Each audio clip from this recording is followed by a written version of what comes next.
Hi, my name is Conor, as was previously stated already.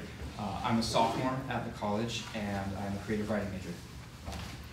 When I heard about the Student Research Conference, I decided I would like to become involved in it in certain ways. So I talked to my faculty advisor, Diane, and we decided it would be cool to do an exploration of specific poetic forms. In my abstract, I mentioned a couple of different pieces that I'll be going through.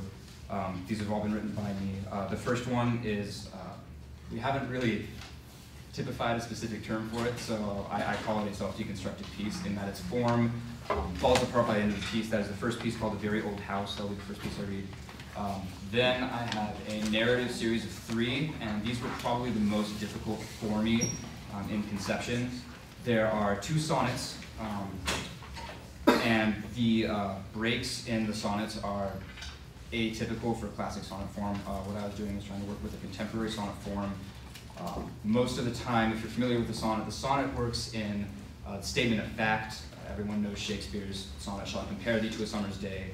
Basically, you're just talking about something. What I thought would be interesting to do would be to take a sonnet, which is usually just, like I said, a declaration of fact or intention, and attempt to tell a story with it, which is something that I haven't seen before. So I tell a story through 3 poems, 2 sonnets, and the last piece called a ghazal. I'm probably botching the pronunciation again. It's an Urdu poetic form, and that was probably the most difficult piece. And those 3 are under the title A Space Odyssey or On Bad at Relationships. And the final poem is a piece working with couplets called Aftermath, and the intention of that piece is essentially just experimenting with variances in couplet form and seeing what a sentence fragment can do as opposed to a complete sentence to the reader, to the audience. So I'm going to read these poems for you, and if you guys have any questions or comments on them, I really appreciate it after. A Very Old House. In the front hallway of poets, everybody's name is strung up in lights next to the things they love, and everybody knows each other by what they want most. In the locker bay foyer of poets, everybody is 16 forever, and we only accuse each other of what we know to be wrong. In the hormonal bedroom of poets, we ask each other out, and you can hear us feeling each other up and hoping somebody finds romance again.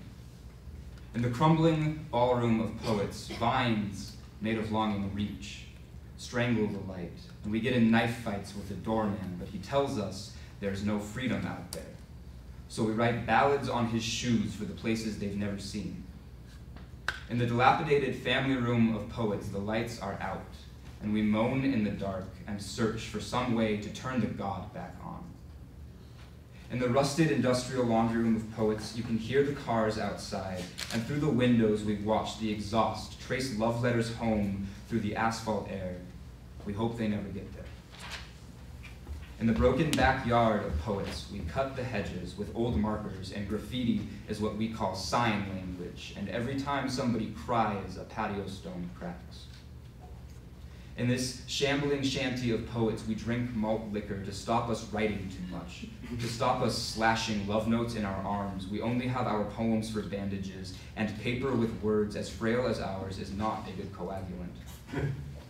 In the tin-mouthed lean-to of poets, we try to sing the songs we hear in our sleep, songs about trains and Capitol buildings, songs that raise the dead from the cemeteries of our memories to sing in their own voices again, songs about monastic house parties and that last all year and the wine never runs out, songs that will make you free in the dark, but we lose our voices. In the empty battlefield of poets, you can hear the stars. Next piece will be 3 pieces under the title of A Space Odyssey or On Bad at Relationships. Just a quick message. Content and intention were not pieces of this, so it's not in any way autobiographical. What is it? 1. Liftoff, or that night when we held hands in the Foothills Cemetery. Do you remember when we flew up there? 18, at ground level, open windows we knew. That some places should be nameless. The dark was clear with us, it called, come here. High cemetery, launch pad, outer space, exit velocity, short-handed pulse we flew from fingertip to fingertip. After we broke through, the silence broke us. In the spiderweb galaxy of your hair, I drowned. I have never known such small peace. Asphyxiated in nocturne, we left. All of a sudden, our lights were singing. From orbit, we spun a blank, tumbled kiss. We floated in glow from our open lips. 2. Trajectory, or when you told me to stay home that night.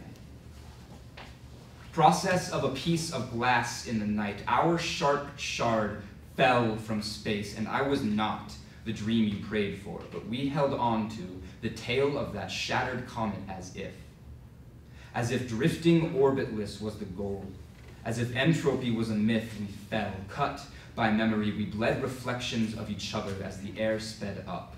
Time crackled in our palms. I could never love you like a large planet. I am just this. The solar wind on your skin, a broken promise, the dust on your galactic hand. After I told you I loved you, descent. You collapsed to Earth. It was just me left. 3. Impact, or the last time we made love. All of your clothes are gray and we fall apart in the morning, and the littered staircase will never be the same after this collapse. I know you said I'm leaving, but a supernova seems superfluous. The hope you aren't around to witness space's architecture collapse. You leave the house, it implodes to the basement. I leave the house, I watch gravity collapse. Nothing grows in craters. The bed is charred wood. I'll be sick with radiation until my cells collapse. Before you kissed me last time, I heard explosions in space. I hope the quasars of your heart do not collapse. You craved somebody with a penchant for falling apart, gazed at me through busted windows, space dust spelling collapse. We will never be each other's constellations. You left the bed, flew away. I watched the galaxies collapse. The final piece is titled Aftermath. There is nothing left. This is what is left. Leftover potato soup from all the people who made what's left of your family meals.